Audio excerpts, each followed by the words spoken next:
Kevin Drew, Andy Kim, and Derek Downham. There you go, performing in the Home Free. All right, take us through that song. Who came first? Well, first of all, it was something that Kevin sent, and I had no idea where it came from. But then I found out it was a broken social scene, kind of put aside or rejected for any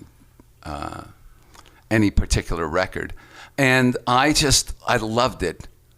George, if you heard the beginning, there was like a fuzz guitar and there was all sorts of stuff that you couldn't really hear what was going on, but you love it, you know? It's like someone telling you, don't hang around with that person, but you need to be with that person.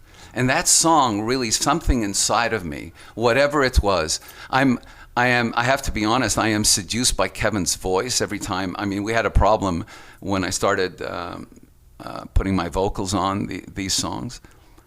I just tried to imitate what he did, and Kevin was in the studio, and I saw him spiritually take a step back, like, ooh, what did I do? I don't think we can do this. Is that how you remember it, Kevin? I just remember thinking, you don't need to sing like me. And then I also knew that I was going to be that parent in the room when the child was trying to figure it out. So that's how Dave Hamlin actually came on board, was because they're both Lebanese Quebecois, and Dave was bummed out. He was doing some stuff with Deaf From Above, and they went to LA, and I ran into him on the street, and I said, you need a little Andy Kim in your life. I can't do vocals with this guy. And where we were working, there was dogs, and he was getting nosebleeds, and I was like, okay. So, and that was with Ohad, where we spent a lot of time at Ohad Benchatritz's house. So just good crew. And Dave came in, and then he just came on board. And Andy and him they did a lot of vocals together, took it to a wonderful place. And that's where we brought Downham into the studio, and Kevin Hearn and Ron Sexsmith even joined. And a lot of the horns were Jimmy Shaw, Evan Cranley, David French, Liam O'Neill came in. And we had he loved it.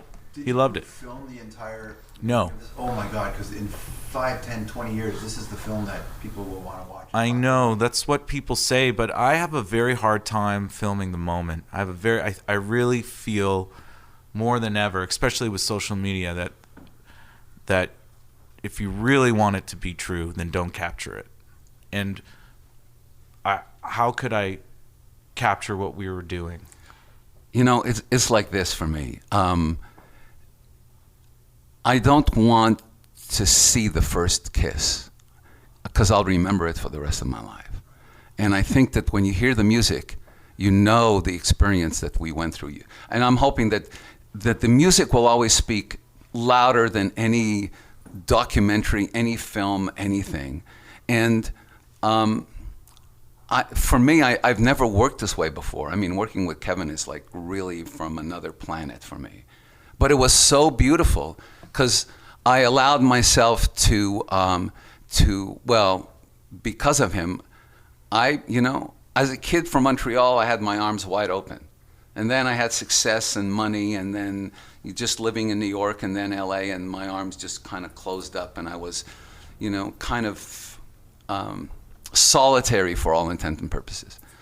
But, being with Kevin, kind of like a little bit pried my arms wide open, but then I was able to say things like, there's a song on there called Ceylon. And my favorite line is, I went to my gravesite to see what it was like. I kind of liked it away from all this fight. And I look around and I see everybody on a phone. No one is really living a life. They're living a life through someone else. And when I met Kevin, he was life. He was this thing.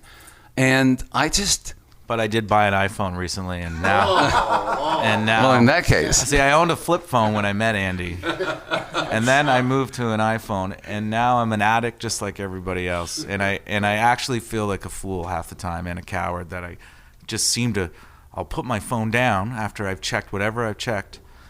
I'll look around the room, and I'll pick my phone up. Right. And there's nothing I'm picking it up for. It depends what you're finding on the other side. Awesome. Yeah, well, there's a lot of fun apps. Your story, I mean, you worked in the Brill Building, right? I did, yes. That's like, tell people who don't know what the Brill Building is, remind them how incredible a spot that was. That to me, it's an iconic part of American history. Tin Pan Alley. It was It was a building filled with people that wanted to be either part of the music world or actually create things. And I didn't know anything about the Brill Building. All I knew was that my transistor radio told me that I needed to be in New York City. All songs were coming from there. They were all coming from there, and really, the things that Lieber and Stoller and Jeff Barry and Ellie Greenwich and Phil Spector did, and especially Jeff and Ellie and Phil, those things were magical. At one point, a few years ago, someone said, "Well, your career should never have happened." And I kind of looked at him. I said, "Okay." He said, "No, let me explain." He said, "You came at the tail end of when the Brill Building was taking its last wave, and those songs that you're writing, those songs that you're excited about, they happened in the earlier '60s. So Jeff and Ellie and Phil. I mean, when was Be My Baby in 1963, 64, whatever? But it didn't matter. Nothing ever mattered to me. I just needed to get away from the Montreal winters, but basically, in all seriousness, to join the circus and be part of a playground of people with music. And that's what I love about Kevin's world. It must have been really challenging to find the circus again after all those years, because there weren't that many places that were doing it, not in North America anyway. I was totally surprised when I came to Toronto and really found that there was a community here. That's just blew me away, and everyone is so talented. I remember the first time I had won this. I smile at it now. I won an Indie Award in 2000, I think 4 or 5, at Canadian Music Week, because I put out a song that I had written with Ed Robertson. And there was Gordon Lightfoot sitting next to this guy that I thought I had recognized. So I went to say hi to Gordon, and there was Ron Sexsmith.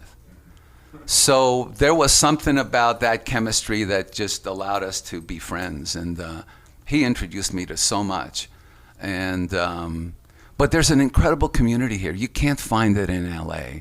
It's all posing. In New York, we were in New York recently, and we walked into the Brill Building, and it's like a ghost town. But to me, those spirits are still there. What a pleasure to hang out with you guys today. Andy Kim, Kevin Drew, and Derek Downham here. All right, want to play us another one?